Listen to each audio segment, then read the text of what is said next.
po. Ako po actually Lina Ocampo ang aking tunay na pangalan. Nilagay ko lang ng baby kasi palayaw ko yung baby, baby Ocampo. Nandito ako sa Chicago. Actually,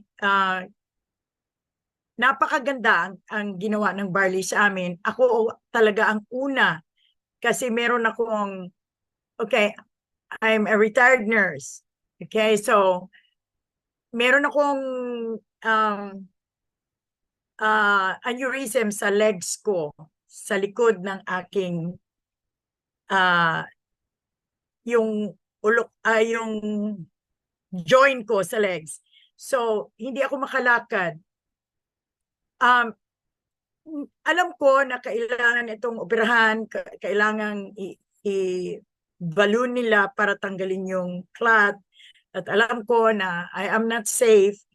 Kaya lang, ayoko talaga ng surgery. So, ang nangyari, meron palang Annalyn Ocampo, kaapelido ko, okay. So, actually, gumamit na ako ng Intra, nakaubos na ako ng 7 karton, walang nangyari sa akin. One day, dumating si Mentor Marie Chris from Florida para mag-renew ng driver's license niya. Nakita niya ako na hindi ako makalakad. Binubuhat ako ng asawa ko, dinadala ako sa dining room para kakain. So, sinabi niya sa akin, Nay, subukan mo ang barley. Ayoko nang maniwala ng ano pa kasi I tried, subukan ko Intra, sabi nila malakas daw. Pero walang nangyari. So, ang ginawa niya, nagkanaw siya ng barley. The first sachet, breakfast time yon. Yes, mamaya, yung sa kay brother, kay Rolly na, sa asawa ko, kasi grabe ang ginawa. Talagang himala ang ginawa ng barley sa asawa ko. Pero ako ang una. So, 4 na sachet na na-take ko for that whole day na nandito sila Marie Chris, nakalakad na ako. So, ang bilis ng sitwasyon. So, ang ginawa ko, ayokong mawala na ako ng barley. So, gumawa ako ng paraan. Sinabi ko kay Marie Chris, I want to have a product in my home para lang gamitin ko. During the time, okay, ang asawa ko, ayaw naman niyang uminom dahil mahal daw. Sabi niya, sa akin lang daw. Pero after a few weeks, meron pala siyang cancer sa liver na hindi namin alam. Kasi wala namang, sige, yeah. So actually, itong husband ko ay nag-cardiac arrest. Namatay siya ng 35 minutes. So nag-CPR ako sa kanya while calling 911. Nung dumating ang 911, they did everything para mabalik siya. Kung titingnan ninyo yung dibdib niya, nasunog yan sa pag electronic resuscitation sa kanya. So nadala siya sa ospital November 5, 2021.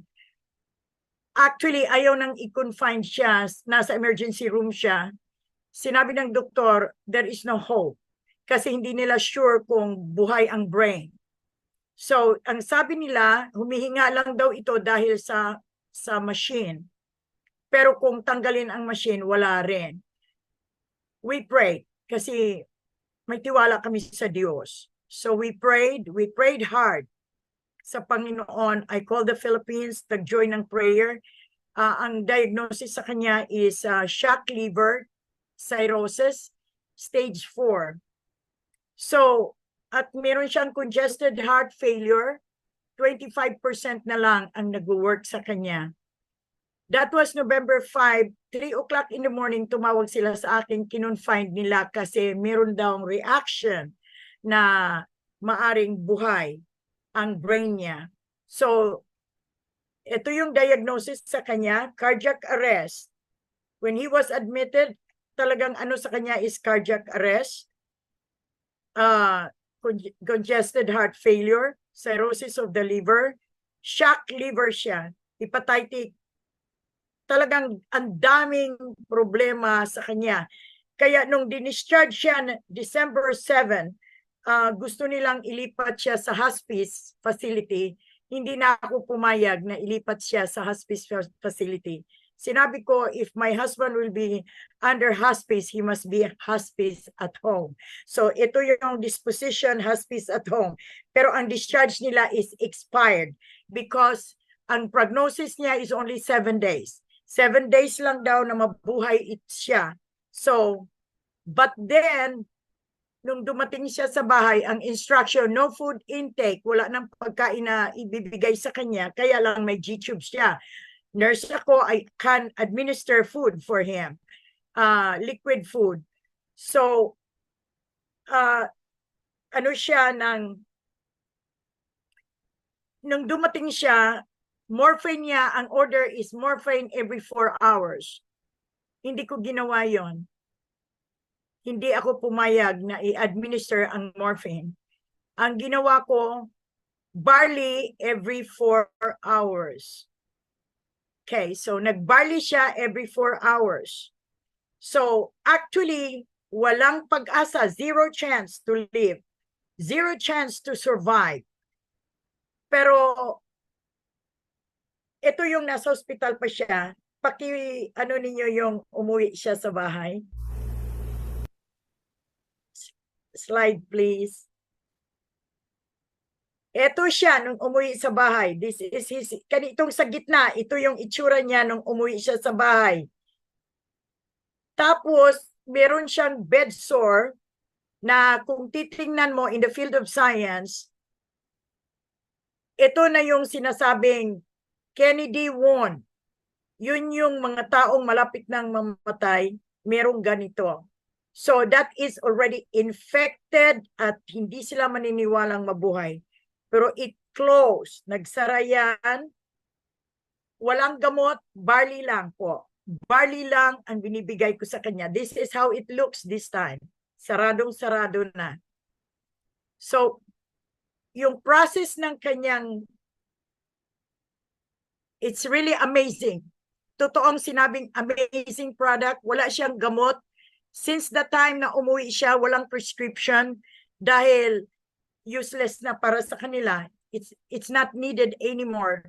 Ang hinihintay, pagdating ng nurse, admitting nurse ng hospice, pagliupo niya sa akin sa table, ang ginawa niya, she presented the funerals. Mamili na raw ako kung anong funeral ang kanilang kontakin. Sinabi ko, no, I don't need to choose that. Merong hope para sa amin. So, ito yung process ng healing sa kanya. Tumaba siya ng tumaba na pakonti-konti. Puro barley lang yan.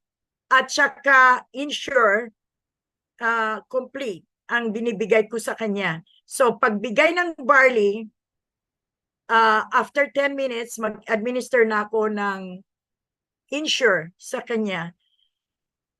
Round the clock yan, 24/7.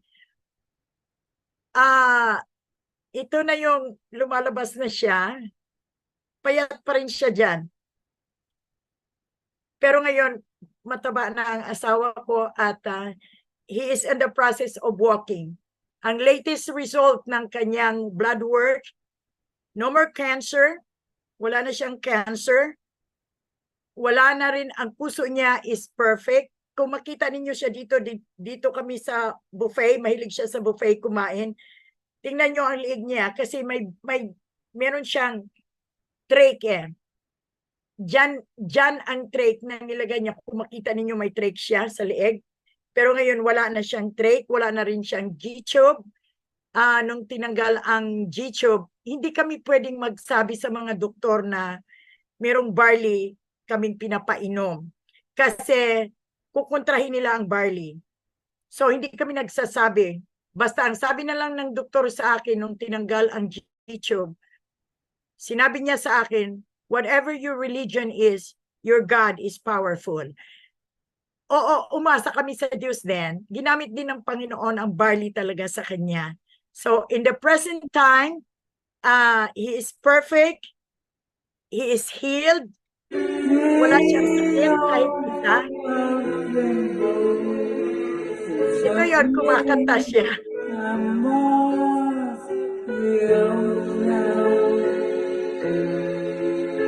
Okay.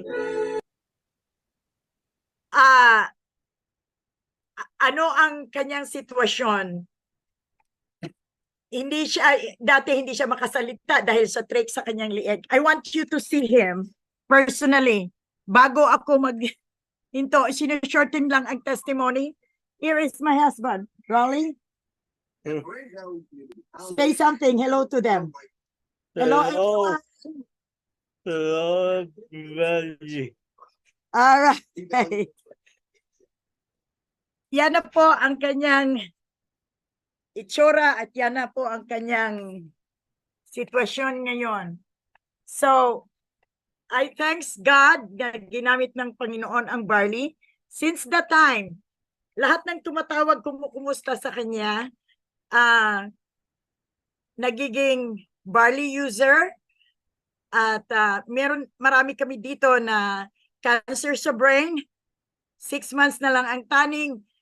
Mulang nag-barley, wala ng cancer. At meron din tayong puti, kaya meron akong downline sa Atlanta na puti sila. Nag-sign up ng Jade. Actually, puro Jade ako. Ayaw ko ng ibang level. Puro Jade ang aking, kung gusto ninyong mag-sign up, Jade tayo. So, nag-Jade itong puti.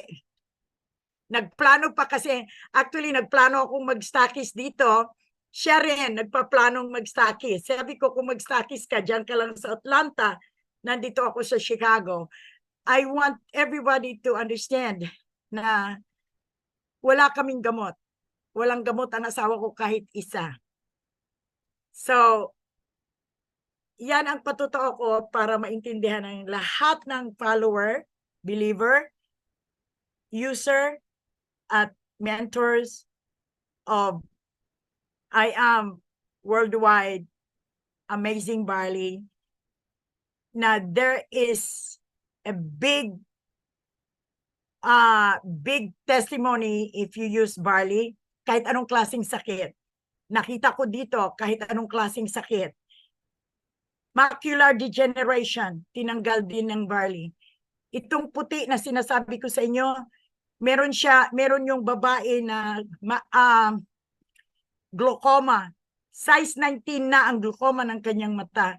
Pero ngayon wala na siyang glaucoma. Tinunaw ng barley. So that's how powerful the barley is. And I thank you for listening and thank you for joining.